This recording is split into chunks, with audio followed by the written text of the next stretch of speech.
Hello भाइ बहिनीहरू, Nepal online स्कुलमा तपाईलाई स्वागत छ। आज हामीहरू पढ्न जाँदैछौँ क्लास 1 को माई इङ्ग्लिस बुक। ओके, गत केही समयदेखि हामीले युनिट 4 को माई इङ्ग्लिस भन्ने हाम्रो च्याप्टर पढिरहेको छौँ भनेदेखि आज भने हामी पढ्नेछौँ लेसन 84। युनिट 4 मै रहेर लेसन 84 को हाम्रो टपिक रहेको छ लेट्स प्ले।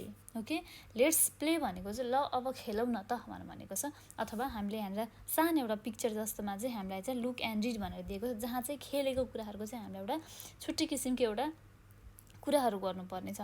हेरौँ है त अब के हुँदो रहेछ भनेर। ओके, ल अब यहाँ तपाईँहरूले पिक्चरमा यानि कि चित्रमा हेर्न सक्नुहुन्छ, हात्तीले बल खेलाइरहेको छ होइन। अब जरायोले केही अब जरायो जस्तो छ, हेर्दाखेरि जरायोले के गरिरहेको छ, यहाँनिर अब डोरी खेलिरहेको छ, बाँदरले पिङ खेलिरहेको छ, मङ्कीले होइन त, ऱ्याबिटले यहाँ चाहिँ अब बल समातिरहेको छ होइन। हेर्नुहोस् है त, अब माउस यानि कि ऱ्याटले के गरिरहेको छ, क्रिकेट ब्याट चलाइरहेको छ, प्यारोटले भलिबल चलाइरहेको छ, अब क्रोले फुटबल खेलिरहेको छ। हेर्नुहोस् है त, अब के रहेछ त यो भन्ने कुरा अब हाम्रो यहाँनिर वर्डहरू दिएको छ। यहाँनिर बक्समा हामीलाई अलग अलग होइन त्यो वर्डहरू कहाँ छ हामीले हेर्नु पर्यो। फुटबल हेर्नुहोस् कहाँनिर छ, फुटबल कसले खेलिरहेको छ, क्रोले खेलाइरहेको छ, यहाँनिर छ फुटबल। अर्को छ हाम्रो स्किपिङ, यानि कि डोरी कसले खेलिरहेको छ, जरायोले, डियरले। क्रिकेट कसले खेलिरहेको छ, हेर्नुहोस् त, क्रिकेट यस ऱ्याबिट नभनौँ माउसले। स्विङ यानि कि पिङ कसले खेलिरहेको छ, मङ्कीले। हेर्नुहोस् है, भलिबल कसले खेलिरहेको छ, प्यारोटले। बास्केटबल कसले खेलिरहेको छ, हेर्नुहोस् त ल, बास्केटबल एलिफेन्टले। ल यति कुरा हामीले जान्यौँ। अब यति कुरा लेट्स प्ले भन्दै गरेर हाम्रो मेन टपिकमा राखेर हामीले कुरा गर्दै गर्दाखेरि यति कुरा सिकिसकेपछि हामीले अब के चाहिँ हेर्नु पर्यो भनेदेखि which game do you like to play भनेर हामीलाई सोधेको छ। आई लाइक टु प्ले, तपाईँहरूलाई कुन चाहिँ गेम खेल्न मनपर्छ, I like to play football भन्न सक्नुहुन्छ। अब कसैलाई फेरि भलिबल मन पर्ला होइन, I like to play volleyball भन्न सक्नुहुन्छ। कसैलाई फेरि क्रिकेट मन पर्ला होइन, I like to play cricket भन्न पर्यो। कसैलाई फेरि डोरी खेल्न मन पर्ला, I like to play skipping भन्न पर्यो। कसैलाई अब बास्केटबल खेल्न मन पर्ला होइन त, I like to play basketball भन्न पर्यो। जसलाई जे खेल्न मनपर्छ उसले चाहिँ आफ्नो हाम्रो चोइसको कुरा लेख्नु पर्यो। मैले चाहिँ यहाँनिर के लेखेँ त, मैले चाहिँ यहाँनिर बास्केटबल लेखेँ, किनकि मलाई बास्केटबल खेल्न मनपर्छ। Basketball, I like to play basketball. अब तपाईँहरूले पनि आफ्नो एन्सर लेख्नुहुन्छ है त। आई लाइक टु प्ले, कसैलाई क्रिकेट मन पर्न सक्छ, I like to play cricket. I like to play volleyball, I like to play skipping, I like to play football, I like to play swing यानि कि पिङ भन्न खोजेको, I like to play basketball. तपाईँहरूलाई आफूलाई जे मनपर्छ त्यो त्यसरी लेख्न सक्नुहुन्छ। यसरी नै यहाँ चित्रमा भन्न खोजेको कुरा चाहिँ के हो भनेदेखि आफूलाई इच्छा लागेको कुरा चाहिँ खेल्ने भनेर मलाई यो कुरा खेल्न मनपर्छ भन्नको लागि कसरी भन्ने कुरा चाहिँ यहाँनिर क्वेसन एन्सर सोधेको। तपाईँहरूले पनि आफ्नो एन्सर लेख्नु होला। Which game do you like to play भनेर क्लासमा म्यामले सोध्नुभयो भनेदेखि तपाईँले के भन्न सक्नुहुन्छ त, I like to play, I like to, युलाई हामीले आईमा चेन्ज गर्यो, I like to play basketball बनाएँ मैले। तपाईँहरूले जुन गेम मनपर्छ त्यही गेम लेख्न सक्नुहुन्छ। यहाँ मात्र भएको लेख्नुपर्छ भन्ने पनि छैन। तपाईँहरूले अब यहाँभन्दा बाहिरको गेम पनि मन पर्न सक्छ होइन त। ल अब अर्को रहेको छ रिड एन्ड राइट। हेरौँ है त, द प्ले ग्राउन्ड भनेको छ। अब हामीले फोटोमा माथि के हेरेको छौँ भने खेल्ने कुराहरू हेऱ्यौँ, कसले के खेल्दैछ भन्ने कुराहरू पनि हामीले हेऱ्यौँ। सबैजना मिलेर दे आर प्लेइङ भनेर पनि हामीले भन्न सक्छौँ यसलाई होइन त। अब हामीले यहाँनिर हेरौँ है त, रिड एन्ड राइट भनेको छ। यो पनि खेल्ने कुराको बारेमा हामी पढ्नेछौँ आज त। द प्ले ग्राउन्ड, अब प्ले ग्राउन्ड भनेको तपाईँहरूलाई थाहा नै होला, बच्चाहरू हुन्छ नि गार्डन जस्तो टाइपको, जहाँ चाहिँ अलिकति बच्चाहरूले खेल्ने टाइपको अब त्यो सामानहरू पनि राखिदिएको हुन्छ, जहाँ चाहिँ अब ढिकिच्याउ भयो होइन, यस्तो हल्लिने कुराहरू भयो, अब चिप्लेटीहरू भयो होइन, त्यसपछि अब पिङ भयो, यस्तो कुराहरू राखेको हुन्छ त्यहाँ अब प्ले ग्राउन्ड होइन, जहाँ चाहिँ बच्चाहरूले खेल्न पाउँछन्, उनीहरू त्यहाँ बोलिन पाउँछन्, रमाइलो गर्छन् होइन, एक्सर्साइज पनि गर्न जान्छन् मान्छेहरूलाई, त्यसलाई भनिन्छ प्ले ग्राउन्ड भनेदेखि। अब हामी यहाँ फोटोमा हेरौँ है त, तीनजना साथीहरू चाहिँ रमाइ खुसी हुँदै हाँस्दै गाउँदै उनीहरू पिङ खेलिरहेका छन्। अब यहाँलाई के लेखिएको छ हामी त्यो पढ्छौँ, अनि त्यसपछि फेरि हामी पनि आफ्नो वेमा हामी पनि प्र्याक्टिस गर्नेछौँ। झुमा हेज 2 फ्रेन्ड्स, झुमा भन्ने केटीको चाहिँ या साथी छोरीको चाहिँ अथवा एउटा झुमा भन्ने एउटा गर्ल यानि कि एउटा साथीको चाहिँ उसको चाहिँ 2टा साथी छन्। झुमा भन्ने एउटा केटीको के छन्, 2टा साथी छन्। Their name are Lakpa and Sonu, उनीहरूको नाम चाहिँ लाक्पा र सोनु हुन्। झुमाको साथीको नाम के रहेछ त, लाक्पा र सोनु। याद राख्नुहोस् है, हामी एन्सरहरू पनि गर्छौँ नि त, त्यही भएर। They like to play on swing, they like to play on the swing, उनीहरूलाई पिङ खेल्न मनपर्छ। They like to play on the swing, उनीहरूलाई पिङमा हल्लिन खेल्न मनपर्छ।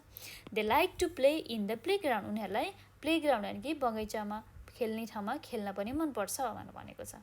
सुन्नुभयो नि ध्यान दिएर। ल अब हामी यहाँनिर गर्नपट्टि लागौँ है त। हामीलाई यसमा इक्जाम्पल दिएको छैन, अब अगाडिको भिडियोमा चाहिँ हामीलाई अप्सन दिएको थियो होइन चुज गर्नको लागि, तर अब हामीले धेरै कुराहरू पढेर जानिसकेको हुनाले अब यहाँनिर चाहिँ हामीलाई चुज गर्न अप्सन छैन, हामीले आफैले बुझेर गर्नुपर्ने छ। ओके, 1 मा हेरौँ है त। झुमा हेज डट डट फ्रेन्ड्स भनेको छ। कतिजना फ्रेन्ड्स छ झुमासँग? झुमा हेज कति छ त? 2 होइन त, त्यही भएर हामीले के गर्छौँ भनेर Jhuma has 2 friends. Okay, their names are, उनीहरूको नाम के छ त? Their names are Lakpa and Sonu. उनीहरूको नाम चाहिँ लाक्पा र सोनु हो। दे लाइक टु प्ले, उनीहरूलाई के खानु मनपर्छ? They like to play on the swing, उनीहरूलाई पिङ खेल्न मनपर्छ होइन त। अर्को छ they like to play in the, उनीहरूलाई कहाँ खेल्न मनपर्छ? उनीहरूलाई प्लेग्राउन्डमा खेल्न मनपर्छ होइन त। हामीले एन्सर माथि नै छ, they like to play in the playground. Okay, यसरी नै तपाईँहरूले पनि आफूले खेल्ने मनपर्ने कुराहरूको बारेमा चाहिँ लेखेर चाहिँ यसरी नै शब्दहरू बनाएर चाहिँ तपाईँहरूले पनि सेन्टेन्स बनाउन सक्नुहुन्छ है। जस्तो तपाईँलाई खेल्ने मनपर्ने ठाउँ होइन, जहाँ चाहिँ प्लेग्राउन्ड, जहाँ चाहिँ तपाईँहरूलाई खेल्न मन परोस्, तपाईँहरूलाई के खेल्न मनपर्छ, तपाईँहरू साथीहरूसँग गएर खेल्नुहुन्छ भनेदेखि त्यस्तै तरिकाले कुरा बनाएर तपाईँले इङ्ग्लिसमा टकिङ गरेर पनि यानि कि बोलेर पनि अथवा लेखेर पनि तपाईँहरूले यो कुराहरू चाहिँ सिक्न सक्नुहुनेछ। खेल्ने कुराहरूको बारेमा क्वेसन सोध्नु गर्छ त खेल्ने कुरा के मनपर्छ भनेर सोध्नु पऱ्यो भने which game do you like to play भनेर कसरी सोध्यो भनेदेखि I like to play football, I like to play volleyball, I like to play basketball. तपाईँलाई जे मनपर्छ त्यो गेमको नाम यसरी भन्न सक्नुहुनेछ। ओके, अब look at the picture and write 3 sentences भनेको छ। हामी पिक्चरलाई हेरौँ है त। पिक्चरमा के छ हेर्नुहोस् त ल, यहाँनिर साथीहरू सबैजना मिलेर चाहिँ खेलिरहेको छन् होइन त। ओके, भन्नुहोस् त हो नि होइन। अब यहाँनिर पिक्चरले भनेको कुरा चाहिँ के छ भनेदेखि यहाँनिर सबैजना साथीहरू मिलेर खेलिरहेको छन् होइन, सबैजना एकअर्काको केयर गरिरहेछन्। के खेलिरहेको छन् ल अब हामी यहाँ लेखौँ है त। ओके, हामीले फर्स्टमा लेख्न सक्छौँ they are friend, they are friends, उनीहरू साथीहरू हुन्, उनीहरू साथी हुन् भनेर भने मैले। अब अर्को फेरि दे आर प्लेइङ क्रिकेट, यो क्रिकेट होइन त, they are playing cricket, they are playing cricket. अर्को रहेछ फेरि फुटबल होइन त, they are playing football, they are playing football. यसरी तपाईँहरूले लेख्न पनि सक्नुहुन्छ, अथवा मैले देखेकै मैले भनेकै एन्सर लेख्नुपर्छ भन्ने पनि छैन है। फेरि तपाईँहरूले आफ्नो तरिकालाई देखेको के देख्नुहुन्छ यहाँनिर त्यसको आधारमा तपाईँहरूले आफूले सेन्टेन्स बनाउनु पनि सक्नुहुन्छ, तर पिक्चर हेरेर पिक्चरको आधारमा चाहिँ सेन्टेन्स बनाउनु पऱ्यो होइन। मैले यहाँनिर दे आर फ्रेन्ड्स भने उनीहरू सबैजना एकजना खेलिरहेको हुनाले एक ठाउँ मैले, त्यही भएर अथवा मैले they are playing in playground पनि भन्न सक्छु होइन। यसमा धेरै किसिमको सेन्टेन्सहरू हामीले बनाउन सक्छौँ। त मैले यहाँनिर दे आर फ्रेन्ड्स भने तपाईँले यसमा के भन्न सक्नुहुन्छ भने they are playing in playground पनि भन्न सक्नुहुन्छ होइन। They are caring for each other भन्न सक्नुहुन्छ। दे आर प्लेइङ क्रिकेट भयो, दे आर प्लेइङ फुटबल भयो, यस्तो कुराहरू तपाईँले जे खेलिरहेको छ उनीहरूलाई लेख्न सक्नुहुन्छ। जस्तै तपाईँहरूले सेन्टेन्स चाहिँ बनाउनु पर्यो होइन त।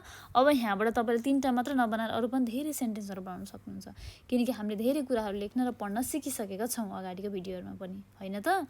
हो नि, अब हामीले आज के पढ्यो भनेदेखि हामीले आज पढ्यौँ लेट्स प्ले भन्ने टपिकमा रहेर चाहिँ हामीले चाहिँ के गर्यौँ त सेन्टेन्स बनाउन सिक्यौँ। सेन्टेन्स बनाउँदाखेरि कसरी गर्यौँ त हामीले यहाँनिर हेर्नुहोस् है त फर्स्टमा। ओके, हामी यहाँनिर फर्स्टमा हेरौँ which game do you like to play भनेर सोधेको छ। हेर्नुहोस् है, which game do you like to play भनेको छ होइन। I like to play basketball भनेर भने मैले आफ्नो भने। यहाँबाट डु पछिबाट हामीले के गर्यौँ त युलाई हामीले आई बनायौँ, लाइकलाई लाइक गऱ्यौँ, टुको टु लेख्यौँ, प्लेको प्ले लेख्यौँ, I like to play basketball भनेर हामीले बनायौँ। यसरी नै तपाईँहरूले पनि बनाउनु पर्यो, यसरी नै तपाईँहरूले पनि भन्नु पर्यो र सेन्टेन्स बनाउने कोसिस गर्नु पर्यो। हेर्नुहोस् है त यहाँनिर जुमा हेज 2 फ्रेन्ड, जुमाको 2टा साथी छन्, उनीहरूको नाम चाहिँ लाक्पा र सोनु छन्। उनीहरूलाई पिङ खेल्न मनपर्छ र उनीहरूलाई प्लेग्राउन्डमा खेल्न पनि मनपर्छ भनेर भनेको छ। यसरी नै तपाईँहरूले पनि आफ्नो तरिकामा चाहिँ सेन्टेन्स बनाउन सक्नुहुनेछ। हस् त, आजको लागि यति नै। यदि तपाईँहरूलाई कुनै पनि किसिमको कुराहरू सोध्नु मन लाग्यो भनेदेखि तपाईँहरूले हाम्रो नेपाल अनलाइन स्कुलको चाहिँ 9849595895 हामीहरूको यो नम्बरमा कन्ट्याक्ट गरेर डिरेक्टली सोध्न सक्नुहुन्छ। Okay, have a nice day, take care everyone.